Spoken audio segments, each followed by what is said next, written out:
Record break lead द्या. तुम्हाला पुरवता का?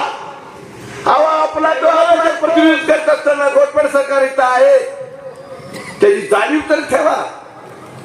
Nasir electronics, mobile shopping, computer, furniture, e bike आणि भांडी सेंटर, सलगरे. आता सर्व काही एकाच छताखाली. खास उन्हाळी धमाका ऑफर. कोणतीही वस्तू खरेदी करा, आमच्याकडे उधारी चालू आहे. फक्त 999 रुपये आधार पे उधार. LED टीव्हीवर 3999चा मिक्सर फ्री. मोबाईल खरेदीवर 1999चा ब्लूटूथ हेडफोन फ्री. फ्रीज खरेदीवर 3999चा मिक्सर फ्री. फर्निचर खरेदीवर 1999ची इस्त्री फ्री. जुना मोबाईल, टीव्ही, फ्रीज आणून द्या, नवीन घेऊन जा. Exchange offer. लग्न समारंभासाठी लागणारी सर्व प्रकारची भांडी, फर्निचर, sofa set, LED TV, fridge, washing machine खरेदीवर 20% सूट. यासह अन्य ऑफरसाठी एक वेळ अवश्य भेट द्या. प्रत्येक बातमीतील घटनेच्या वास्तविकतेची तुलना थेट पाहत रहा सांगली अपडेट. ज्यांनी पाणी आणलं ते कैलासवासी वसंतदादा असतील, कैलासवासी विठ्ठलदादा असतील, पण या विभागाचे प्रतिनिधित्व करत असताना घोटपड सरकार इथं आहे, त्याची जाणीव तर ठेवा. कोणाबरोबर फिरतो आपण, कोणाचा प्रचार करतो आपण, ह्याची ज्या माणसाला जाणीव नाही तो कधी कार्यकर्ता नसतो. तो काय बी करता मला येईल त्यावेळी गट बदलत जायचं. अरे ज्या पूर्वजांनी आमच्यावर उपकार करून ठेवले, हात बळकट केलं. काय केलं तुम्ही? गोर गरिबांचा महागाई बाबतीत तळतळाट तुम्हाला लागला. केलो नाही आपल्या तालुक्यातला आपण खासदार केलो नाही तर तुमचा विकास कोण करणार? तासगाव तालुक्यातला असल्यामुळे इकडे अजिबात प्रश्न नाही. मेरठ तालुक्याला खासदार किती फंड दिले सरकार?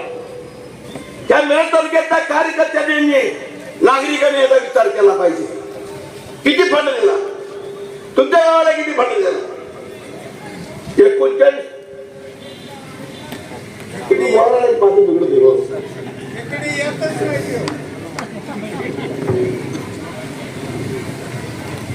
किती फंड दिला? पण फंडाचं जाऊन तिकडे अवकाळी पाऊस पडलं, किती वेळा आला? कोरोना आलं, किती वेळा आला? कोरोनामध्ये विशाल दादा स्वतः या ठिकाणी येऊन औषध सगळ्याशी देऊन कुणाची परिस्थिती कशी आहे काय आहे चौकशी करून गेला. हवा आपला तो आपला असतो. आपल्या तालुक्याच्या माणसाला आपली काळजी असते. आणि आपल्या तालुक्यात मित्रांनो मतदान किती आहे? 7 लाख मतदान आहे, लक्षात ठेवा. आपल्या तालुक्याचा स्वाभिमान आणि अभिमान म्हणून जर विशाल पाटलाला जर धाडून मतदान केलं तर काय अवस्था होईल? कुणी या मेरठ तालुक्याचा नाद करतील का? पण आपणच इसकरतोय ना, पैशासाठी इसकरतोय. तो मला काहीतरी म्हणून इसकरतोय, तो त्याला दाब देतोय, हे त्याला दाब देतोय.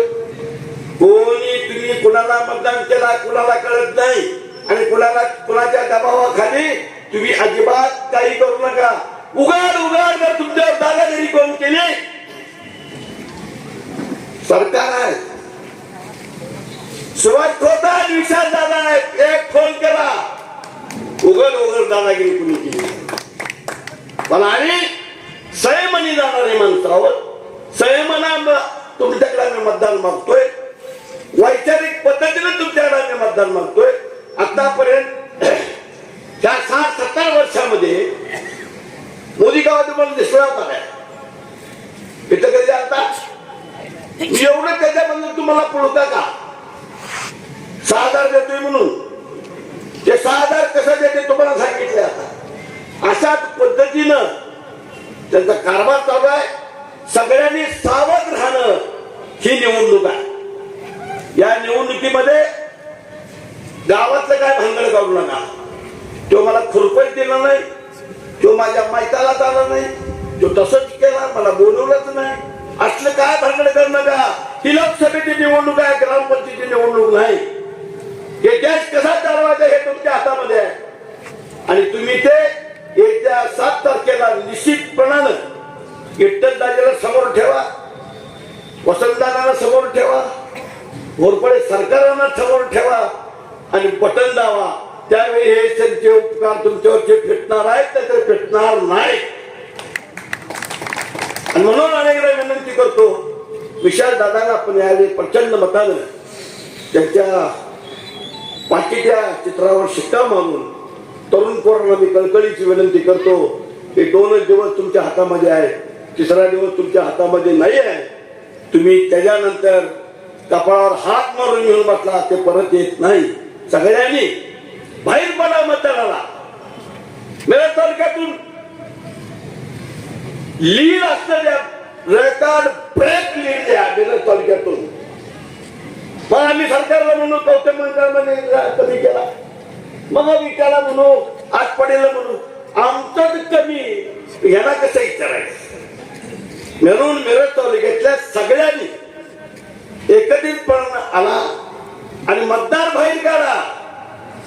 मतदान चुकवणं म्हणजे पाप आहे आणि त्यातल्या त्यात भाजपला मतदान करणं म्हणजे महाभयानक पाप. कारण शेतकऱ्याचं काही कल्याणच केलं हो. आणि म्हणून आपलं कल्याण करणार कोण आहे? आपल्या पाठीशी सरकार राहतात. सरकारांनी काय आपल्याला सांगितले हे लक्षात ठेवून येत्या 7 तारखेला आपण बाकीच्या चित्रावर शिक्का मारावं अशी कळकळीची विनंती करतो. इथे थांबतो. जय हिंद, जय महाराष्ट्र.